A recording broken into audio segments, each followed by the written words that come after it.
Bonjour à tous et bienvenue dans ce nouvel épisode de la série Le Projecteur.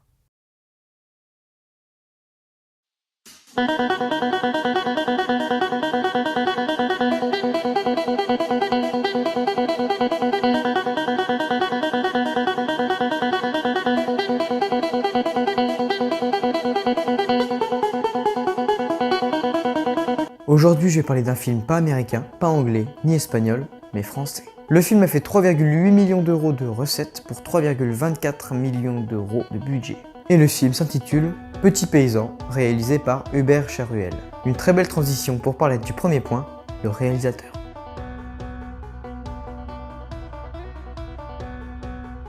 Hubert Charuel est un réalisateur français né à Vitry-le-François le 31 mai 1985. Et il est le fils d'un couple d'agriculteurs. Avant de s'orienter dans des études cinématographiques, Hubert Charuel travaillait dans l'élevage laitier. Il a une petite filmographie puisque bien sûr c'est un jeune réalisateur. Et on peut citer dans cette filmographie 3 courts-métrages, dont un qui est un projet de fin d'année. Le premier court-métrage, Diagonale du vide en 2011, Canada en 2015 et Fox Terrier en 2016. Son premier long métrage de fiction date de 2017 et donc c'est Petit paysan. On passe au deuxième point, le synopsis.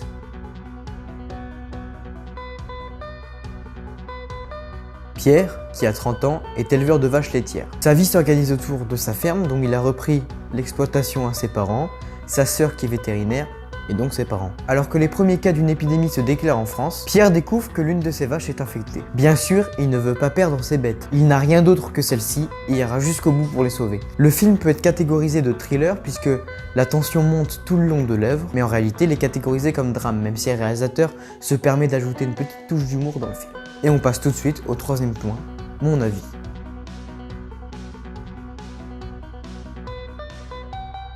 J'ai bien aimé le film, même si je pense que l'histoire peut ne pas intéresser une grande partie du jeune public français. Mais on voit à travers le film que le métier de paysan est très rude. Le son pour moi est parfait. Dès les premiers dialogues, on sent vraiment que le son est maîtrisé, ça s'entend très bien. Sauf dans une scène où la musique est légèrement un petit peu poussée trop fort. L'histoire est très bien maîtrisée. Il y a pour moi un personnage qui ne sert strictement à rien. Rien du tout. C'est le personnage de la boulangère. Dans l'histoire, la mère de Pierre veut le mettre en couple avec cette boulangère. Dans le film, on doit la voir maximum 5 minutes. Et si on avait enlevé le personnage, ça n'aurait rien changé du tout à l'histoire. Pour moi, c'est un prétexte pour allonger le film d'une dizaine de minutes. Mais à part ça, j'ai bien aimé le film.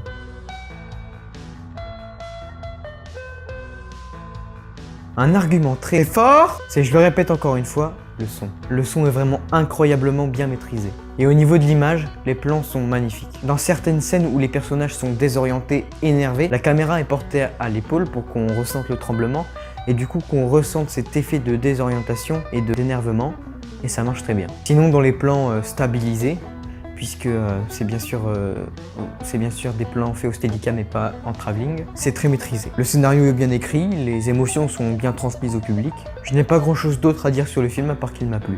En tout cas, pour votre propre expérience ou pour faire honneur au bon cinéma français, je vous incite à aller voir le film. Et on passe directement au dernier point, la conclusion.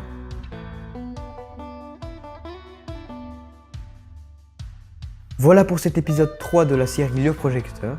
J'espère qu'il vous aura plu et j'espère vous avoir appris des choses intéressantes sur le film Petit paysan. Et surtout, je tiens à vous dire quelque chose d'important, ne jugez pas un film sur son pays d'origine. Certes, les 3/4 des films français qui sortent chaque année sont des comédies écrites avec le cul, mais certains bons films français sortent. Et il faut les soutenir, puisque c'est souvent eux les moins vus.